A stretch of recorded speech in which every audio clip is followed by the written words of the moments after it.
Welcome to the question of the day. Today's question is from Nicholas in Virginia.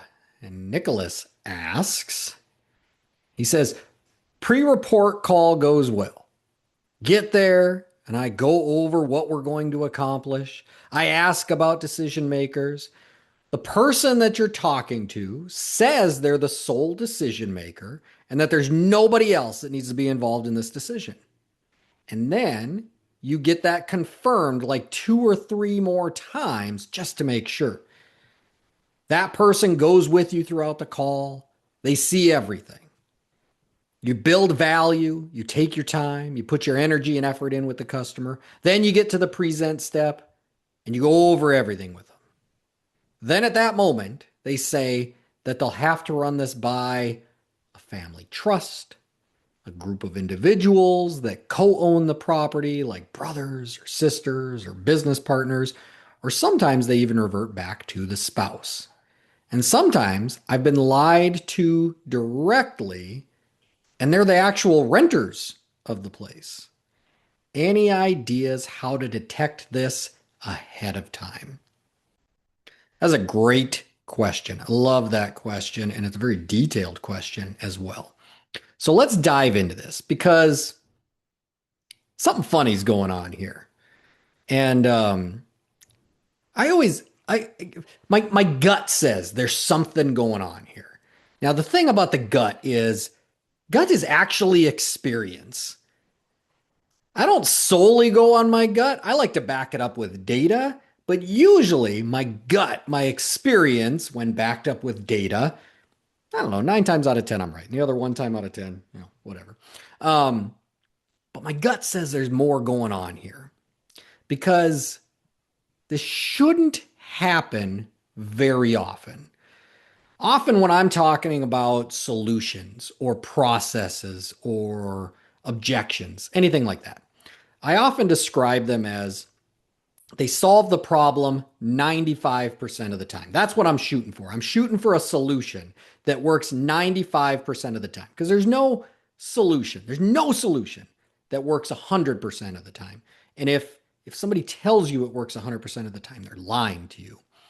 But 95% is what we shoot for, knowing that there's going to be outliers. There's going to be those 5% problems that come up, and we'll solve those. We'll figure those out when they happen. But if I have something that works 95% of the time, that's what I want to utilize. And so this to me should be like a 5% problem. And so there's something funny going on there. There's more to it. And so what I'd love to do, honestly, what I'd love to do, I'd love to ride along. I'd love to witness 1, 2, 3 sales calls with my own two eyes and see what's actually going on, what's working, where's the opportunities. That's what I'd love to do because there's more going on here, something. Now, let's knock this easy one out first. Now, if somebody chooses to lie to you, I mean, there's really nothing you can do about that. Like if they choose to lie, if that's the type of person they are and they choose to lie to you, not much I can do about what they're doing. So again, this shouldn't happen often, but I've had this happen in my career as well. My first sales job, I was in the automotive industry in Minneapolis, Minnesota. And in Minneapolis, Minnesota, they put a lot of salt on the roads. And so cars rust a lot and quickly. And because it's not just salt, they like mix in brine and other chemicals. It's super corrosive to your vehicles. And so in the automotive industry, rust protection is a good product to have on your cars, and it's big business in Minneapolis, Minnesota. And I remember talking to a customer one time, and he just looked me dead in the eye, and he said he's buying a new car, and he goes, "Yeah, I don't care if this thing rusts." What? Like, why were you buying a $35,000 new car if you don't care if the thing rusts? I have a rusty car for like 9 grand I could sell you. Like, why don't we buy that one then? Like, he's obviously lying, just blatantly lying to my face. What am I going to do about that? Guy's not going to buy rust protection. It's just not going to happen. Okay, nothing I can do about it. I had another instance where I remember this couple came in, and I didn't realize it at the time, but in hindsight, I don't remember seeing them drive in. So I'm pretty sure they walked in. Now the dealership I worked at was like very remote. Like you had to intentionally go there. It's not like there was a lot of other businesses around it. And so they came in though and they wanted to test drive a car. And so I pulled the car up and we drove it. But it got kind of weird because normally you have like a test drive route. So I would have a route that where you, in the winter you could get stuck in the snow and test out the all-wheel drive and just gave you a good mix of like in town and interstate. But they had a different route they wanted to go. They were like, "Can we go right? Can we go left?" And enough that it was making me feel a little uncomfortable. And then they pulled us into this parking lot here and they said, "You know what? We're going to get out and just walk from here." And at that moment, I realized they were lying to me the whole time. They were never buying a car. They were never looking at a car. They just wanted, they were walking and needed a ride somewhere because that dealership was in the middle of nowhere. I don't know how they got out there. They were in the middle of nowhere somehow and they needed a ride somewhere. And that was a quick and easy way to get a ride and totally wasted an hour of my time. I could have been doing something more productive. So that was kind of frustrating. But what are you going to do about it, right? Like you can't help it if somebody lies to you. So if somebody chooses to lie to you, I mean, not much you can do about it. Maybe I would like to look at the process, though. Again, get my eyes on it, ride along, because I would like to see, are we building a relationship with the customer? I do think building a relationship would limit the lying because typically you don't lie in a relationship. You don't lie to people you care about or you feel a bond with, right? So I do think if our process is building a strong relationship with the customer, it'd be less likely that they would lie to us. Um, that process, the value we're building, should be focused on helping the customer. That's the kind of relationship I want to build. I don't want to be pushing a fix on them. I don't want to be pushing to sell them something. I want to be looking to help them. That establishes me as a trusted expert. That's the kind of relationship I want to build with my customers. And even in this scenario, you're still going to encounter people that lie to you, but it shouldn't happen that often. So the process itself should also have some opportunities to suss this out ahead of time. And so some of the things I would look at, are we doing to suss this out, would be looking at whoever's booking the call. There's probably some specific questions they could be asking when they're booking the call to suss some of these out. Questions like, are you the owner of the home? How long have you owned the home? Will all the decision makers be there? This call will take about 90 minutes. What those kinds of questions and statements would suss a lot of these out because it would um, it would ask, is there other parties that are involved here? So that would be the first line of defense. The second line of defense would be when you actually get to the home and you lay out what you're going to accomplish. So you set your agenda, and it should also suss out how long the call is going to take. It should ask the question, is there any other decision makers that need to be involved here? That it should suss that out. So if we're not doing those two things, those might be some opportunities to suss that out if I'm not working with the sole end user here. I ran a call in Oregon, and actually I was running it with the owner. The owner ran a call, and I was riding along with him. And he ran this call, and he was doing a great job. I mean, he's the owner, right? And it was this older gentleman, and he had talked on the call about how his wife had passed away, and he was just living in the house by himself. And you could still see like the wife's things, like you saw her clothes in the closet and stuff still hanging there. So this was kind of fresh. And so it seems like this guy is the sole decision maker, but we never actually asked. We never asked if there was any decision makers. And we get to the end, and the owner starts presenting and then asks for the sale. And that was when the guy goes, oh, no, no, no, no. My daughter owns this house. I just live here. But so she's going to be the one making this decision. I was just getting the quotes for her. So had we asked early on, we would have identified it. But because we didn't ask at the beginning of the call, we got blindsided by it. So, but again, this should be a 5% problem. So if we're doing these things, this shouldn't happen very often. So what I would do is I would have somebody ride along with me. Somebody that's a leader, sales leader at my company. I would have them ride along, and I would have them looking for things that I don't see. Look for blind spots, right? Because obviously I'm looking at what's working and not working, right? You're doing that already, but I need a leader, a sales leader to be riding along and seeing what I don't see, seeing the blind spots, and using a scorecard. Like, we have a process, and we have a scorecard. Like, go down that scorecard and score your call to see where the opportunities are at. I think if you do those things, that should suss out a lot of these, and it should be a 5% problem.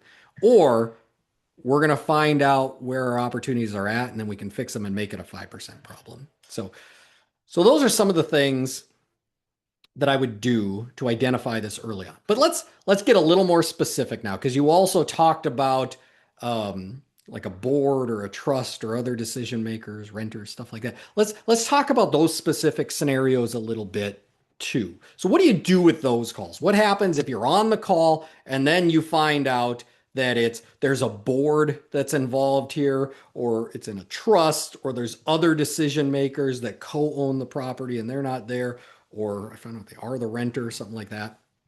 So I think there's a couple different things we could do here.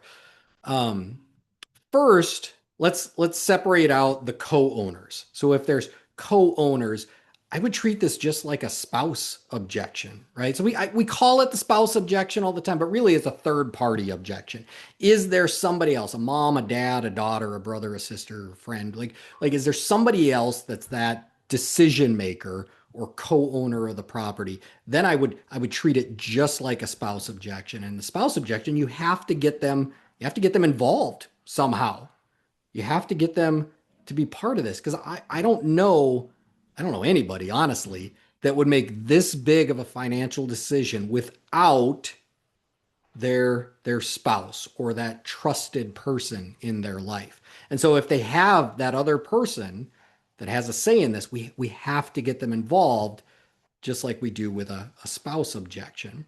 And I mean, there's a lot of ways to do that. You can get them to join the call. You can get them to join on a FaceTime call. You can come back for a second visit when they're both available. To do all that, you have to establish you're a trusted expert. Jeffrey Gitomer writes in his book, The Little Red Book of Selling, that when there is another party involved, you have to be a trusted expert, because they will gladly have you back for that second visit. But if they just see you as a salesperson, then they're going to sell it for you, and you will lose the war without firing a single bullet, is what he writes. So you have to be that trusted expert for that to work. So that's co-owners, other owners. I would treat it like a spouse objection. But now some of these other ones, like it's in a trust, or there's a board involved, something like that. This turns it more into like a B2B type of call, or like commercial. B2B being business to business sales, because there's two types of sales. There's the B2C, which is the business to a customer, right? And that usually has a very short sales cycle. You can do a one trip because you're working with the one decision maker, one or two decision makers on the end. But then B2B is a business selling to a business, and that's usually a longer sales cycle. I mean, it can take weeks, months, or even years in a sales cycle. And there's other decision makers that you're not even meeting face to face. And there's different things that are considered as well. So price becomes much more contentious in a B2B scenario, because they never met you. They don't know the value. They're just looking at that bottom line price and making a business decision. Now, my recommendation would be, don't do these calls. If you can suss these out early, don't do these calls. These aren't your customer because of this. But if you find yourself in this situation, here's a couple of things to do. Anticipate it's going to be a longer sales cycle. This won't be in one trip. And so you can gear up, you can still get there. It's going to take longer, but it's not going to be a one trip close in these scenarios, right? Know that you're not working with the decision maker either. There's other decision makers here. And so we got to do anything we can to get in front of those other decision makers. And sometimes this is easier if they're local. Sometimes it's very difficult if they're a long ways away. But I've seen salespeople use tools like Zoom and FaceTime to really bring us together. So, and so here's another thing. So, anything we can do to get in front of the decision makers. Let's talk about that a bit. So you're going to schedule a second visit. This is going to be that longer sales cycle. If they are local, this is where you would try to get those other decision makers involved. And so try to schedule a second visit or do something to get them involved on that second visit. If it's a board, it might be going to the board as a product knowledge expert to explain it to that board so they can make their decision.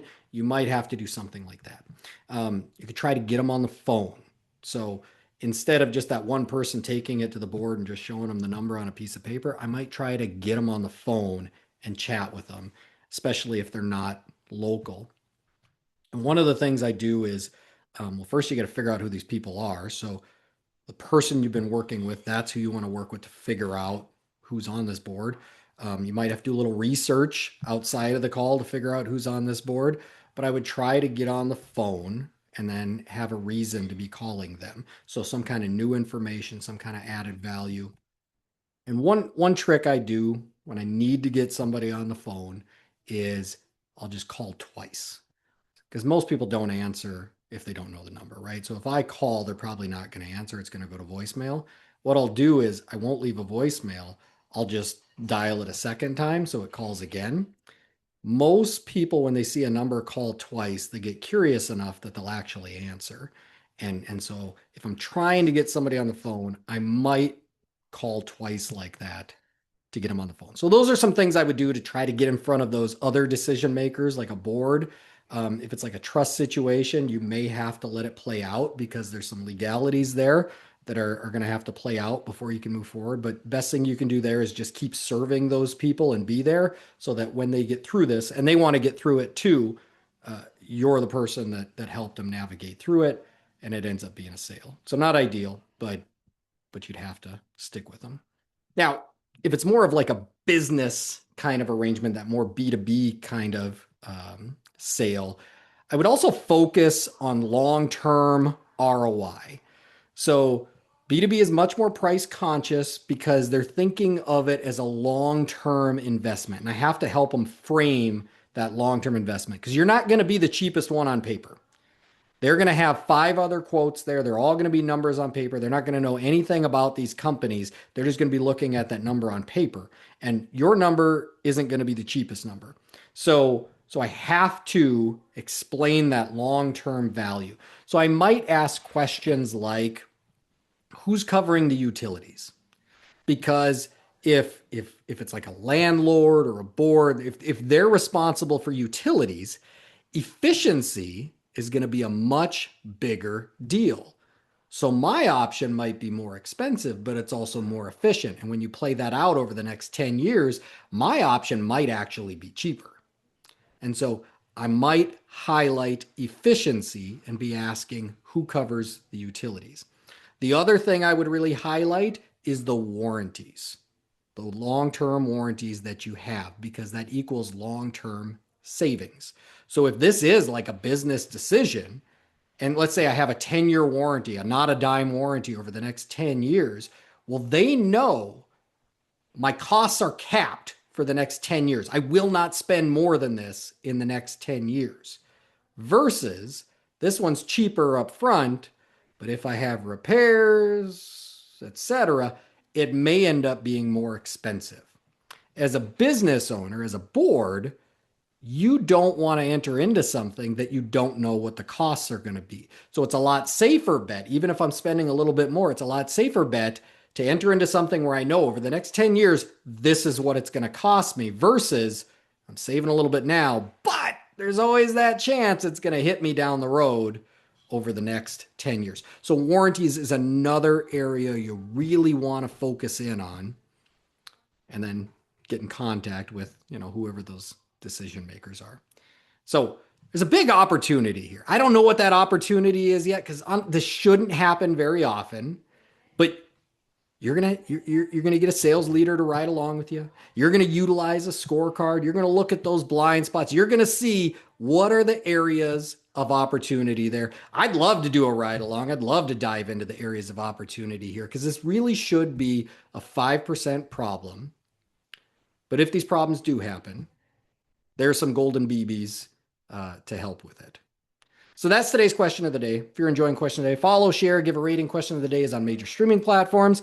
If you have a question, reach out to me on email. It's going to be listed in the show description. Let's get your question answered. And if you're a Nexstar member, schedule a call with me and let's get this addressed one-on-one. Let's get very specific to your situation. I'm Coach Chris. We'll see you tomorrow.